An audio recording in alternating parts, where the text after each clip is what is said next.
Becoming deviant. Sebelum kita melangkah lebih jauh, mari kita kenal apa itu deviant. Deviant ialah manusia yang berubah kepada tingkah laku yang melencong daripada kelakuan atau tabiat atau perangai lazim seseorang individu normal. Deviant merupakan hasil daripada proses sosial tertentu. Maknanya di sini, deviant adalah orang yang melakukan kejahatan atau kesalahan. Melihat melalui sudut pandang seorang deviant. Kenapa? Mengapa kita mesti melihat melalui sudut pandang seorang deviant? Bukankah deviant orang yang melakukan kesalahan? Mengapa kita perlu melihat mereka? Dan adakah kita perlu mencontohi mereka? Tidak. Kita melihat melalui sudut pandang seorang deviant kerana jika mereka mampu berfikir normal, mereka tidak akan melakukan kesalahan. Tapi mengapa mereka melakukan kesalahan? Apa yang ada dalam fikiran mereka? Jadi, cara untuk melihat melalui sudut pandang seorang deviant yang pertama ialah memahami dunia deviant. Dan setelah kita memahami dunia mereka, kita perlu tahu cara untuk mengurus penyelewengan yang mereka lakukan.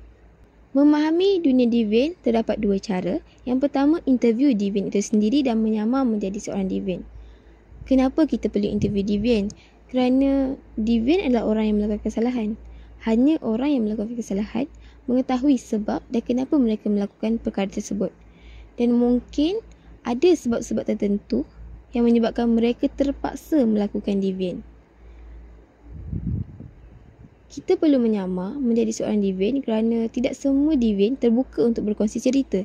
Ada di antara mereka sangat takut kerana mereka melakukan kesalahan. Mereka cuba untuk menutup kesalahan mereka. Jadi mereka tidak mahu bercerita mengenai pengalaman mereka terhadap kita. Oleh itu, kita perlu menyamar menjadi seorang deviant supaya mereka lebih terbuka untuk berkongsi cerita. Setelah kita mengetahui sebab mengapa mereka melakukan deviant, kita perlu tahu cara untuk mengawal penyelewengan. Cara yang pertama adalah dengan menyimpan rahsia. Mungkin apabila kita melihat poin tersebut, kita rasa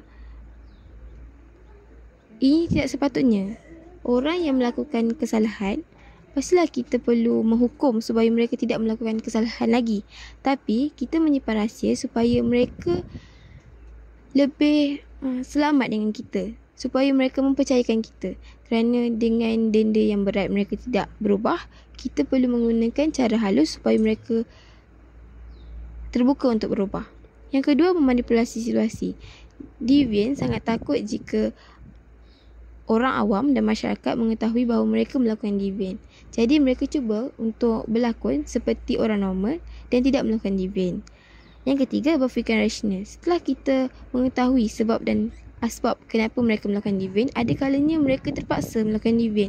Contohnya, seorang lelaki mencuri kerana perlu kerana tekanan hidup. Maknanya untuk menguruskan keluarga, seorang lelaki terpaksa mencuri untuk membutuhi semua keperluan keluarga. Jadi kita perlu berfikiran rasional. Ada sebab kenapa mereka melakukan deviant. Yang keempat, berubah menjadi bukan deviant. Contohnya, kita menolong mereka supaya mereka berubah dan tidak melakukan deviant lagi. Contohnya tadi, seorang lelaki mencuri untuk membiayai keperluan keluarga. Tapi kita boleh membantu mereka dengan memberikan pekerjaan kepada mereka. Contohnya, memberi pekerjaan yang sesuai dengan kelayakan dan sesuai untuk mereka lakukan. Contohnya, memberi pekerjaan seperti buruh binaan dan sebagainya. Yang kelima, meminta hisap dari deviant. Perkara ini dilakukan contohnya di Thailand.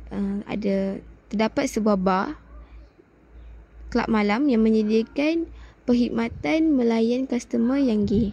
Bukan bermakna mereka melayan dari segi nafsu, tapi mereka cuba untuk memahami deviant itu sendiri. Mereka bagaikan memberi telinga dan mendengar segala luahan lelaki yang mempunyai masalah homoseksual tersebut. Sekian, terima kasih daripada saya.